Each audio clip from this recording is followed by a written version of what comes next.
Hello students, I am your maths teacher Chetan Jain and I am going to discuss the tips and tricks during preparation and during your board examination. First of all, we are discussing the tips and tricks during preparation. So number first, understand the syllabus. Very most important topic. So just read the PDF very carefully that which syllabus has been deducted and which are coming in board. So just read very carefully. Then number second, determine the area of improvements, right? So what student does that during the preparation they only read the syllabus in which they are very good and they don't read the syllabus which they don't know. So this is a very common mistake. तो हमें क्या करना है कि जब भी हम कोई सिलेबस हमने पढ़ लिया कि ये सिलेबस हमारा आ रहा है तो हमें क्या करना है कि जो टॉपिक हमारे ऐसे हैं जहाँ पे हमें इंप्रूवमेंट करना है, जो एरियाज लग रहे हैं हमारे ये इंप्रूवमेंट करने हैं. फॉर एग्जांपल हमें ट्रिग्नोमेट्री लग रहा है कि इंप्रूवमेंट है करना है हमें उसमें, तो हम क्या करेंगे कि ट्रिग्नोमेट्री के क्वेश्चन सबसे पहले करेंगे, क्योंकि ड्यूरिंग द एग्जामिनेशन या जब 2 दिन बचे होंगे एग्जाम से तो उससे पहले तो हम पढ़ नहीं सकते. अभी हमारे पास प्रिपरेशन का टाइम अच्छा बचा हुआ है तो सबसे पहले हमारे वीक एरियाज को हमें इंप्रूवमेंट करना है. तो हमें वही टॉपिक पढ़ें जो हमारे वीक है सबसे पहले, उसके बाद फिर जो गुड टॉपिक है उसको रिवाइज करें, लेकिन सबसे पहले हम क्या करें कि जो वीक टॉपिक है उनको कवर करें.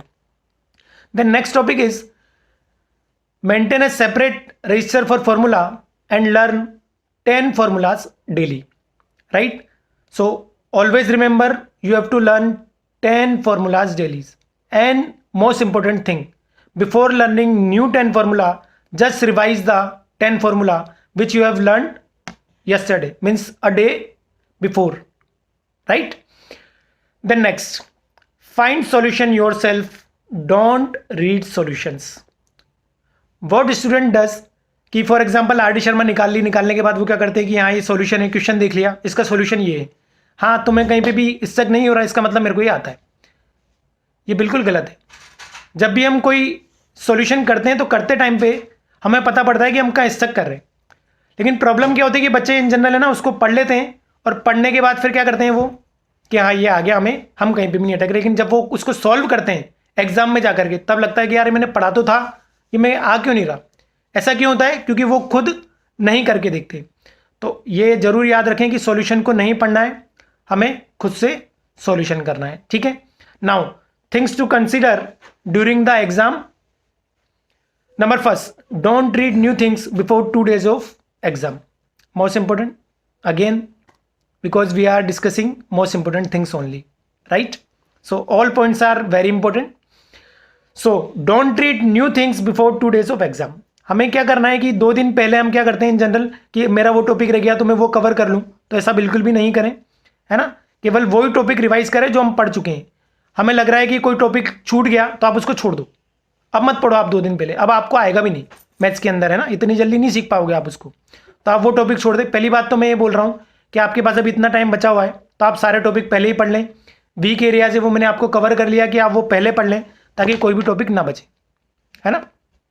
Then next, only revise your topics and formulas. Check your geometry box before leaving home. आप जब भी घर छोड़ें तो घर छोड़ने से पहले आप सबसे पहले ज्योमेट्री बॉक्स चेक कर लें. इन जनरल स्टूडेंट क्या करते हैं, they ask geometry box means they ask pencil, they ask compass, है ना. तो ऐसा ना करें, इसमें भी टाइम वेस्ट होता है ना. और जो एग्जामिनर होता है वो भी आपको बार बार बोलेगा कि आप ये बार बार क्या कर रहे हो, है ना. तो आप अपना ज्योमेट्री बॉक्स खुद तैयार कर लें अच्छे से और इसको आपको कवर करना है. Then next, draw trigonometry table before starting exam. In general क्या होता है, ट्रिग्नोमेट्री के क्वेश्चन आते हैं तो हम कैलकुलेट करने लग जाते हैं और इसमें बहुत टाइम हम वेस्ट कर देते हैं. तो हम क्या करें कि सबसे पहले जाते ही जब आपका एग्जाम स्टार्ट होता है तो ट्रिग्नोमेट्री टेबल हम उसको ड्रॉ कर लें एग्जाम स्टार्ट करने से पहले, है ना. और उसके बाद फिर जब हम आंसर करेंगे तो answers in step. Very important again, what we do that we generally write the answers, that is very wrong. Just answer in steps. In general whenever we do marking, so what we do, we check the steps and we do marking. जैसे हम जाते हैं board exam में copy checking करने के लिए तो हम क्या करते हैं, स्टेप्स देखते हैं बच्चे की, उसने स्टेप्स लिखा ही नहीं लिखा, और जो आंसर सारे के सारे उनको मिलते हैं या जो मार्क्स मिलते हैं सारे के सारे, है ना, वो मार्क्स किससे मिलते हैं, स्टेप वाइज मार्किंग से. है ना। तो ये याद रखें, बिल्कुल स्टेप वाइज मार्किंग करें। और अगर आपको लग रहा है कि क्वेश्चन का आंसर नहीं आ रहा तो घबराएं नहीं बिल्कुल भी, है ना। आप उसको छोड़ दें तो आपको स्टेप वाइज मार्किंग जरूर मिलेगी, है ना।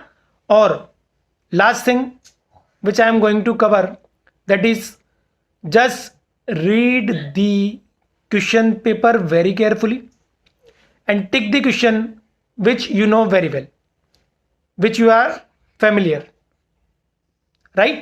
तो हम क्या करेंगे, सबसे पहले जो भी हम क्वेश्चन कर रहे हैं जिससे हम बहुत ज़्यादा फेमिलियर हैं वही वाले क्वेश्चन करें। उसके बाद फिर हमारे पास अगर टाइम बचता है तो जो इस क्वेश्चन से हम फेमिलियर नहीं है वो क्वेश्चन हम करेंगे कब, जब हमारे पास टाइम बचेगा। So these are the tips and tricks during the preparation and for your board examination. So best of luck for your exam. Thank you all of you.